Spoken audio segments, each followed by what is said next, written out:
Good morning class 11th students.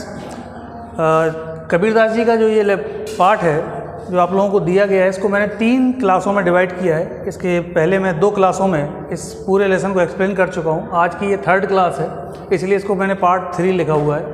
और 3rd class में आज ये लेसन की व्याख्या, इस पद की व्याख्या आपकी पूरी हो जाएगी। तो एक बार पहले से मैं रिमाइंड करा देता हूँ कि ये कबीरदास जी ने हिंदू धर्म मुस्लिम धर्म की जो कुरीतियाँ थीं दोनों पर कटाक्ष किया है और ईश्वर को माना है निराकार रूप में। सभी प्राणियों में ईश्वर के दर्शन किए हैं, मनुष्यों के सेवा भाव को दर्शाया है। तो आप देखते हैं कि किस प्रकार से कटाक्ष किया है उन्होंने। अब इसकी व्याख्या देखिए आप। पहली लाइन है, पीपर पाथर पूजन लागे तीरथ गर्भ भुलाना। यहाँ सीधा सीधा कबीरदास जी ने उन लोगों पर कटाक्ष किया है जो पीपल यानी पेड़ों की, पत्थरों की पूजा करने लगते हैं और तीर्थ करके जो 2-4 तीर्थ कराते हैं, उनके मन में अत्यधिक घमंड हो जाता है, गर्व हो जाता है, अरे हमने इतने तीर्थ कर लिए। उन लोगों पर कटाक्ष है। आगे वाली लाइन में, टोपी पहरे माला पहरे, सिर पर टोपी धारण कर ली, गले में माला पहन ली, छाप तिलक अनुमाना, मस्तक पर बड़ा चौड़ा चंदन का तिलक लगा लिया और बड़े गर्व से बैठते हैं कि हम बहुत बड़े पंडित हैं, बहुत बड़े ईश्वर के भक्त हैं। केवल दिखावा करते हैं ऐसे लोग। साखी शब्दई गावत भूले आत्म खबर न जाना। लगातार ईश्वर का भजन करते रहते हैं दिखावे के लिए। 24 घंटे केवल राम राम रटते रहते हैं, अल्लाह अल्लाह पुकारते रहते हैं। साखी शब्दई गावत भूले, लेकिन उनको अपने आत्म खबर न जाना, लेकिन उन्हें अपने आत्मा अपने अंदर की ही खबर नहीं है। आत्म खबर न जाना। हिंदू कहे मोहि राम प्यारा, हिंदू लोग कहते हैं मुझको राम प्यारे हैं। तुर्क कहे रहमाना, या तुर्क का मतलब है यहाँ मुस्लिम धर्म से है कि मुसलमान लोग रहीमदास जी को मानते हैं। रहमन है, रहमन का मतलब अल्लाह अल्लाह पुकारते रहते हैं। आपस में दो लड़ मुए, और बराबर आपस में दोनों लोग, हिंदू धर्म और मुस्लिम धर्म के लोग लड़ जाते हैं। मर्म कहूँ ना जाना, लेकिन इस बात का रहस्य कोई नहीं जानता कि ईश्वर और अल्लाह दोनों क्या हैं, दोनों एक हैं। इस बात के रहस्य से दोनों लोग क्या हैं, अनजान हैं। घर घर मंत्र देत फिरत हैं। तो क्या करते हैं कि लोग घर घर जाकर मंत्र देते फिरते हैं, मतलब उनकी बड़ाई करते हैं, ईश्वर की बड़ाई करते हैं, महिमा के अभिमाना, और उनकी महिमा का बखान करते हैं। बराबर घरों में जाते हैं और ईश्वर की का बखान करते हैं। गुरु के सहित सिख सब बूढ़े। तो ऐसे अज्ञानी गुरुओं की शरण में रहने पर सिख भी, जो उनके सिख मीन्स होता है शिष्य, जो उनके शिष्य होते हैं वो भी अज्ञानी रह जाते हैं। बूढ़े का अर्थ यहाँ पर क्या है, अज्ञानी। वो भी अज्ञानी रह जाते हैं, अंतकाल पछताना। लेकिन जब उन्हें इस बात का ज्ञान होता है कि ईश्वर और अल्लाह एक है, तब अंतकाल में वो केवल पछताते हुए रह जाते हैं। कहे कबीर सुनो हो संतो। कबीरदास जी अपने संतों से कहते हैं, ई सब भरम भुलाना, कि ये हिंदू धर्म मुस्लिम धर्म, जाति पात ऊंच नीच, ये समस्त भेदभावों को क्या करो, समाप्त कर दो।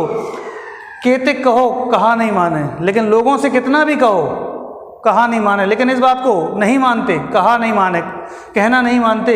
सहजे सहज समाना, यहाँ जो पहला सहजे है इसका अर्थ ईश्वर है, और इस सहज का मतलब है सरलता से। और जब इस चीज़ को लोग मान लेते हैं तो सहज मतलब आसानी से वो ईश्वर को प्राप्त कर लेते हैं। जब उनके मन में कोई भेदभाव नहीं रहता, ना धर्म का, ना जाति का, ना ऊंच नीच का, ना रुपए का, ना पैसे का, तो वो ईश्वर को सहज रूप में ही प्राप्त कर लेते हैं। तो आई होप स्टूडेंट्स ये आपको अच्छे समझ में आ गया होगा। एक बार फिर से मैं इस पूरे की व्याख्या करता हूँ, वो भी सुन लीजिए दोबारा आप, ताकि आप अच्छे से इसको सीख पाएँ और आगे क्वेश्चन कर पाएँ। तो एक बार फिर से रिमाइंड करा देता हूँ, ये भाषा कौन सी है, ये भाषा कौन सी है, ये भाषा है सदुक्कड़ी भाषा भी बोलते हैं इसको, खिचड़ी भाषा भी बोलते हैं। मैंने आपको बताया था इसके पहली वाली क्लासों में कि कबीरदास जी ज़्यादा पढ़े लिखे नहीं थे।